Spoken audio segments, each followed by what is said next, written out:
네, 안녕하십니까. 아라캐스트 윤성민입니다.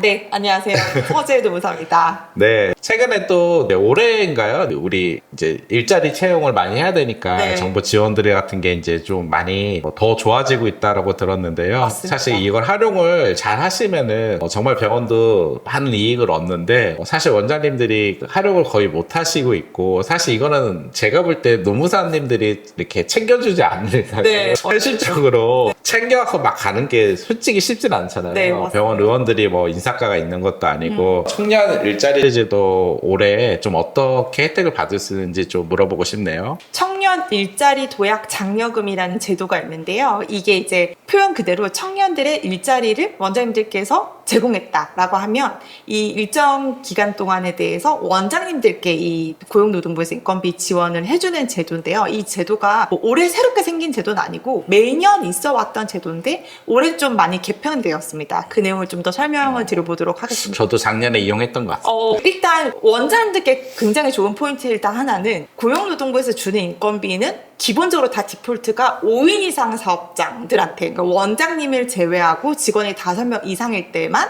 이런 지원금 혜택을 준다인데, 병의원은 업종의 예외로 그 5인이 되지 않더라도 설령 5인 미만이라고 하더라도 해당이 되는 청년들이 있다라고 하면 이 원장님들이 지원금 혜택을 일단 받으실 수 있다는 점. 네, 그래서 원장님들은 병의원 업종에 해당하고 보건업 업종에 해당하기 때문에 5인 미만이어도 청년 일자리 도약 장려금 된다는 점. 일단 이거 하나 유의 깊게 기억하셔야 될 것 같고요. 그리고 이 만 34세 이하인 청년을 우리가 뽑아서 이 직원이 6개월 이상 근속을 하면 원장님께 월 60만 원에 해당하는 돈을 1년 동안 총 최대 720만 원으로 지원하는 제도가 청년 일자리 도약 장려금 제도입니다. 네. 사실 이제 이거를 막 그 병원도 인사과가 없잖아요. 네. 사실 의원들은요. 네. 수많은 데들은 그냥 원장님이나 실장님들이 막 이런 일을 처리하잖아요. 그래서 또 문제가 많이 생기는 것 같아요. 이런 제도를 잘 이용 못하는 것도 있고 실제 또 정확하게 원장님들이 노무나 인사를 알고 직원들하고 계약을 하거나 또 이렇게 하는 게 아니라서 발생하는 문제들이 되게 많이 생기는 것 같아요. 네. 그래서 제가 매번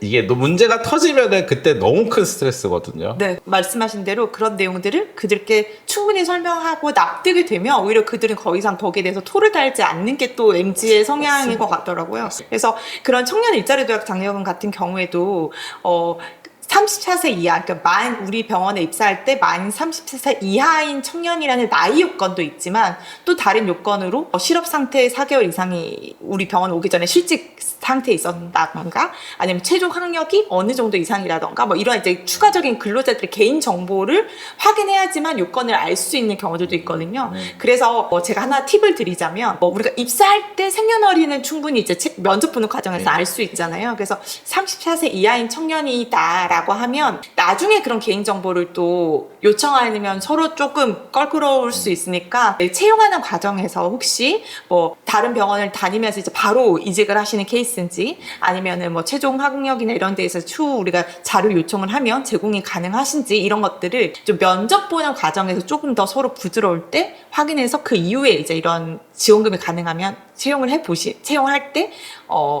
지원금을 신청할 때 이런 서류들을 요청하시면 좀 더 부드럽게, 그리고 근로자들이 왜 나한테 이런 자료 요청하지? 내 거 왜 개인정보 왜 달라고 하지? 이런 이제 문제가 없을 것 같습니다. 네. 그리고 맞네요. 네. 34세 이하는 특히 또 많이 병원은 관련돼 있는 것 같아요. 네. 대부분 저희가 헤드급 빼놓고는 직원들은 대부분 그쵸. 예, 네, 이하가 많기 때문에. 맞아요. 네, 네. 그리고 참고로 하나만 더 말씀드리면 이 제도는 그 직원을 뽑아서 3개월 이내에 반드시 운영기간에 TO를 받아야지만 지원금을 신청할 수 있기 때문에 직원이 입사하고 3개월이 지나면 원장님께서 이 혜택이 없습니다. 나중에는 이건 세금 경정이랑 달라서 소급이라는 게 없거든요. 네, 그래서 반드시 조건이 되는 직원은 바로바로 이제 노동부에 TO를 받는 작업을 하셔야 나중에 지원금을 놓치는 경우가 없다. 그거 꼭 유념해 주셨으면 좋겠습니다. 노무사님 같은 경우 이제 새롭게 채용이 이렇게 된다 하면 그 안에 들어가는지 한번 체크해 네, 보시고. 맞아요. 네. 네, 좋습니다. 오늘 되게 되게 유용한 제도 하나 알려드렸는데요. 사실 되게 큰 돈이네요. 네. 그거 작은 돈도 아니고. 네, 월 60이면. 네, 정말 큰 돈인데 그 정도면은 뭐 사실 직원들 한 달 전체 복지비나 밥값이 이게 될 것 그럼요. 같은데 네. 잘 이용하셨으면 좋겠고요. 그 노무의 이런 제도 같은 경우는 정말 잘 꼼꼼하게 이용하는 사람이 혜택을 보는 것 같아요. 국가에서 주는 거기 때문에 좀 잘 이용을 하셨으면 좋겠습니다. 감사합니다. 감사합니다.